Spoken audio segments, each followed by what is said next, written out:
जिंदगी में उतार चढ़ाव लगा ही रहता है। कई बार ऐसा भी लगने लगता है कि लाइफ बहुत बेकार है और उलझनों से भरी हुई है। हमारी जिंदगी में जोश भरने के और हौसले को जिंदा रखने के लिए सुनते हैं ऐसी कहानी जिसे हम खुद को जोड़ कर और मॉरल से हमारी जिंदगी बदल सकती है। ऐसी कहानियां मुर्दों में जान फूंकने के समान है। ये जिंदगी को एक नई दिशा देने का काम करती है। पुराने जमाने में गोरखपुर के राजा कार्तिक अपनी महल के बाहर दरबार लगाया करते थे, जहां वे अपनी प्रजा की बातों को गंभीरता से सुनते और उनकी समस्याओं को सुलझाने का प्रयास किया करते थे। एक दिन उस राज्य में एक व्यक्ति अपने हाथों में एक हीरा और एक कांच का टुकड़ा लेकर पहुंचा। देखने में कांच का वह टुकड़ा हीरे के समान ही प्रतीत हो रहा था। यह कहना गलत नहीं होगा कि कोई भी व्यक्ति दोनों को देखकर धोखा खा जाए और दोनों में अंतर ही न कर पाए।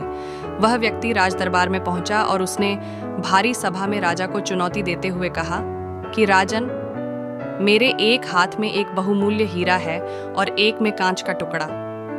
मैं इन दोनों को इस मेज पर रख रहा हूँ। आपके इस राज्य में उपस्थित कोई भी व्यक्ति इन दोनों की पहचान कर दे कि इनमें कौन सा हीरा है और कौन सा कांच का टुकड़ा, तब मैं यह बहुमूल्य हीरा आपको भेंट करूंगा। लेकिन इस बात का ध्यान रहे कि यदि आपने गलत चीज का चुनाव किया, मतलब आपने कांच के टुकड़े को हीरा बताया, तो हीरे का जितना मूल्य है उतनी धनराशि आपको मुझे देनी होगी। मैं कई राज्यों में जाकर यह खेल खेल चुका हूं और आज तक मैं कभी हारा नहीं।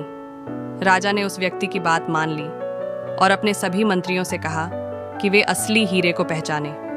सभी मंत्री एक एक करके उस मेज के पास पहुंचे जहां हीरा और कांच का टुकड़ा रखा हुआ था।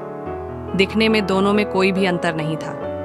कोई भी मंत्री असली हीरे की पहचान नहीं कर पाया और उन सब के मन में यही डर था कि यदि वे कांच के टुकड़े को असली हीरा बता दें, तब राजा को उस हीरे के मूल्य की राशि भुगतान करनी होगी। किसी को समझ नहीं आ रहा था क्या किया जाए। एक तरह से राजा की हार हो रही थी। राजा भी समझ नहीं पा रहा था। तभी राज दरबार में उपस्थित प्रजा समूह से एक आवाज आई, राजन, कृपया मुझे भी प्रयास करने दें। आवाज एक बूढ़े अंधे व्यक्ति की थी जो बचपन से नेत्रहीन था। सबको लगा कि इतने बुद्धिमान मंत्रियों से कुछ नहीं हुआ तो एक बूढ़ा व्यक्ति क्या कर लेगा। लेकिन राजा के पास और कोई रास्ता भी नहीं था। बूढ़े व्यक्ति को सहसम्मान उस मेज के पास ले जाया गया। उसने दोनों ही वस्तुओं को छुआ और एक झटके में बता दिया कि कौन सा असली हीरा है और कौन बस कांच का टुकड़ा।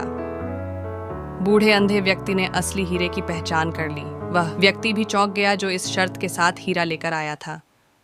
अब हीरे को तिजोरी में रखने की तैयारी शुरू होने लगी। बूढ़े बाबा की जय जयकार होने लगी। इसी बीच राजा उस बूढ़े व्यक्ति के पास पहुंचे और उनसे पूछा कि आपने एक झटके में ही असली हीरे की पहचान कैसे कर ली। बूढ़े बाबा बोले, राजन, मैं बचपन से अंधा हूँ। मुझे किसी की चमक तो पता नहीं चली, लेकिन जब मैंने दोनों को छुआ तो इतनी धूप में भी हीरा बहुत ठंडा था और कांच का वह टुकड़ा धूप से तप रहा था और बहुत गर्म था। आपके मंत्रियों ने बस दोनों की चमक देखी, लेकिन उन्होंने असली हीरे का गुण नहीं देखा। असली हीरा हर परिस्थिति में ठंडा होता है। राजा को अपना उत्तर मिल चुका था।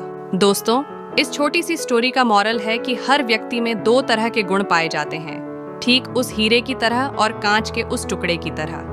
जो व्यक्ति विपरीत परिस्थिति में भी गर्म नहीं हुआ, ठंडा रहा, वो अपनी लाइफ में हर वो चीज कर सकता है जो वह करना चाहता है।